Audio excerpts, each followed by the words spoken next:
Penn State 33, USC 30 in overtime. That's Nate Bauer. I'm Greg Pickel from Blue White Illustrated. Nate, I'll just get right to it. Your initial thoughts from a game Penn State trailed at halftime and came out in the third quarter, jumped on USC, and still had a lot of work to do to come out with a big victory on the road. Yeah, where do you start? That's a great question. I don't even know. It's like I want to stand here and say, oh, they showed me something, Sure. as though there's something to prove, as though James Franklin has something to prove, as though Drew Aller has something to prove, as though this offense, the defense, right, Tom Allen, what have you, that they have something to prove. And the way I kind of come out of this game is, it was just an awesome football game. It was just a great football game. No matter, there are these storylines that people want to write and define both coaches on both sides and both teams on both sides. And at the end of the day, it was just a really well-played, competitive, highly entertaining, dramatic game that Penn State obviously came out on the winning side of. Yeah, Penn State now 6-0. They have a knack for playing these interesting games with USC.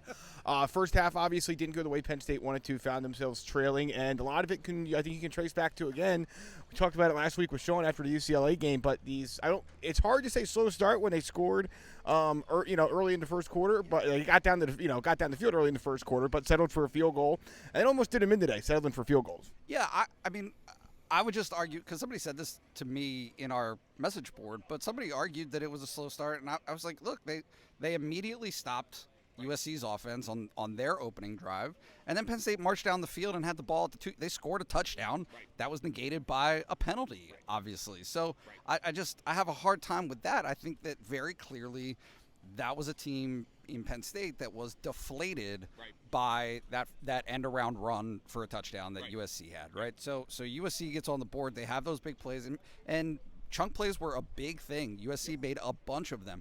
USC has good football players. They're good offensively. They got a good quarterback. That running back was spectacular. I thought he was excellent today.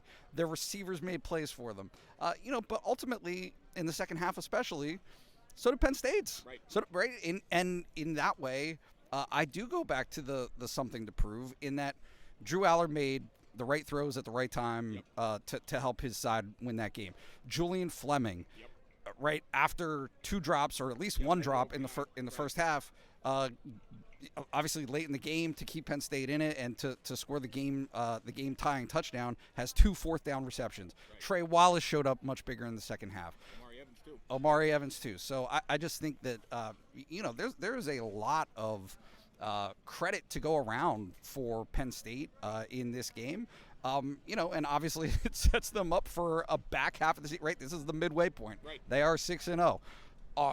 We can have this conversation. Maybe it's for another time. Are they the 4th best team in the country? Right. I don't know. Right. It seems to me as though this is the type of team where things are not necessarily going to go smoothly all the time. They have established that. But do they have whatever it is, that spark? That's right. We've seen it in teams that James Franklin has had before. 2016 comes to mind. That gives them an opportunity and a chance to convert success into wins. Right.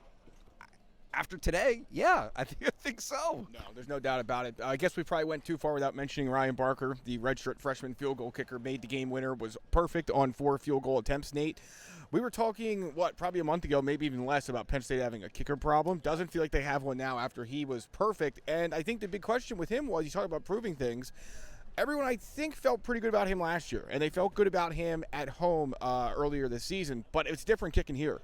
On the road, it was hot down here. Obviously, there's ton of USC fans, ton of Penn State fans here too. But he took care of business. And let me be, because I know that I said this in this very forum, that Penn State, if things go the way that it wants, will not need a kicker. Right.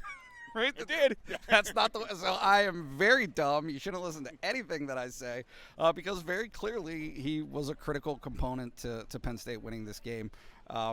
Just lots of kudos to him for stepping up and making that kick, especially in the wake of USC's kicker, who was really good in the first half, made 45 and 47-yard field goals, missing his there in overtime. Yeah, terrific game. Final thoughts time, Nate. You got a flight to catch, and we got some writing to do, but You're right. Penn State 6-0. We're at the bye week. I think you hit the nail right on the head. You don't necessarily know if you're outside of Kent State. See if this team's going to win easy every game. But it's finding ways to win. And that's all you can ask for, especially as you get ready for a second half. I don't want to say it gets tougher, but if you look at some of the results, that have happened so far and what's ahead for Penn State, certainly they have been battle-tested now as they get ready for a stretch that includes Ohio State after the bye. Yeah, you're going to have to wait and see, right? I think very clearly there are some players that have the ability to get healthy, that need to get healthy, right? The non-season ending guys. Right. Nick Singleton, I think, it's worth asking some questions as to how healthy he is right now, just given his usage in this game. But it's all there in front of them. And I think that there is some premature conversation happening in both directions, right? Yeah. This notion that a win for Penn State today gives them a playoff spot. Yeah. Right, you got to win at Minnesota. You got to there are games beyond just Ohio State, right?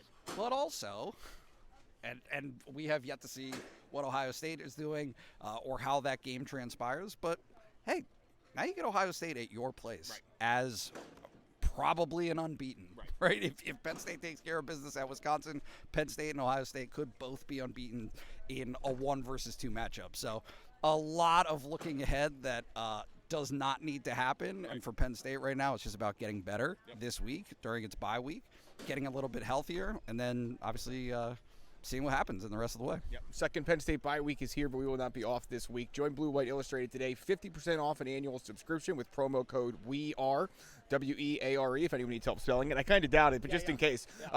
No caps or all caps, it doesn't matter. It's case sensitive, but we will be back with more from Los Angeles and then from State College. So for Nate, one more thing.